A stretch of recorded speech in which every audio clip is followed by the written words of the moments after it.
Ganesh હાઉસિંગના MD અને CEO શેખરભાઈ અત્યારે આપણી સાથે છે. કંપનીનું અત્યાર સુધીનું સૌથી મોટું સોપાન છે એ શરૂ થઈ ચૂક્યું છે. ખરેખર આ પ્રોજેક્ટ કેવો છે અને અમદાવાદ, ગુજરાત અને ભારતને એનાથી કેવો ફાયદો થશે, આવો જાણીએ શેખરભાઈ પાસેથી. શેખરભાઈ, આ પ્રોજેક્ટ છે શું અને કયા સેગમેન્ટને એટ્રેક્ટ કરે છે? આ પ્રોજેક્ટનું નામ છે મિલિયન માઇન્ડ ટેક પાર્ક.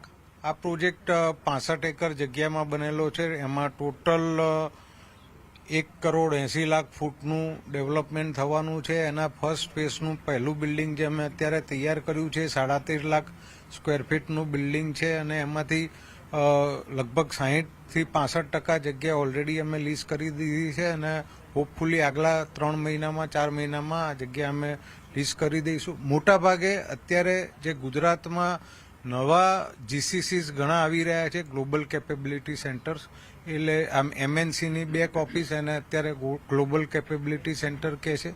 એમાં બેક ઓફિસ સિવાયના બી ખાસા ડિઝાઇનિંગ વર્ક, સોફ્ટવેર ડિઝાઇનિંગ ને ઘણું બધું કામ થતું હોય છે અને ઇન્ડિયા એનું હબ થઈ રહ્યું છે. તો ગુજરાત અત્યારે એ ઓપોર્ચ્યુનિટી છે ગુજરાત માટે. જીસીસીનું હબ ઇન્ડિયામાં ગુજરાતે થવું જોઈએ, જેના માટેનો ગુજરાત સરકાર અને અહીંયાના પ્રાઇવેટ ડેવલપર્સ કરી રહ્યા છે.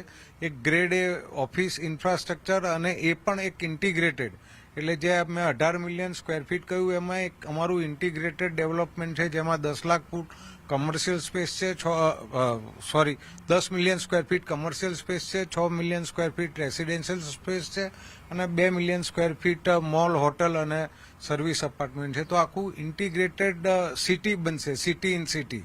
તો આ કન્સેપ્ટ છે જે ગુજરાતમાં ગિફ્ટ સિટીમાં સક્સેસફુલ રહ્યો છે અને ગિફ્ટ સિટી પછી હવે અમે કરી રહ્યા છે.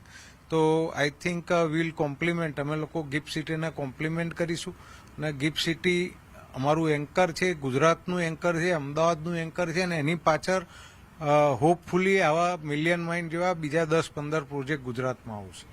ટોટલ 7 તબક્કાનું થઈને કેટલું રોકાણ આપણે કરીશું અને જ્યારે આ બધા પ્રોજેક્ટ, બધા જ તબક્કા પૂરા થઈ જશે ત્યારે વાર્ષિક આવક કંપનીને લીઝ ઉપર કઈ રીતે મળશે? 7 તબક્કા કોમર્શિયલના, રેસિડેન્શિયલનું ડેવલપમેન્ટ અને મોલનું ડેવલપમેન્ટ. ટોટલ 18 મિલિયન સ્ક્વેર ફીટનું અમે ડેવલપમેન્ટ ગણીએ તો ટોટલ જે કોસ્ટ થવાની છે, ઇન્ક્લુડિંગ લેન્ડ કોસ્ટ, આજની લેન્ડ કોસ્ટ અને આજની કન્સ્ટ્રક્શન કોસ્ટને ધ્યાનમાં લઈએ તો 15,000 કરોડ રૂપિયાની કોસ્ટ થવાની છે. એમાંથી જે આજના ભાવે અમે લીઝિંગના ભાવે ગણતરી કરીએ તો સમજો ને કે 600 કરોડની આસપાસ લીઝિંગ રેવન્યુ કંપનીમાં આવે, પ્લસ મોલ અને હોટલની જે લીઝિંગ રેવન્યુ આવશે એ અલગ, અને રેસિડેન્શિયલ તો અમે મોટાભાગનું સેલ કરવાના છે. એક અંતિમ સવાલ, ખાસ કરીને યુવાનોને કેટલી જોબ છે એ ક્રિએટ થશે આનાથી? અને તમે કીધું એમ હાઈ સ્કિલ જોબ હશે અને હાઈ રેવન્યુ જોબ હશે, તો એના ઉપર શું કહેશો? તો આ અમારા પહેલા ફેઝમાં અમારો એસ્ટિમેટ છે 9,000 લોકો કામ કરશે.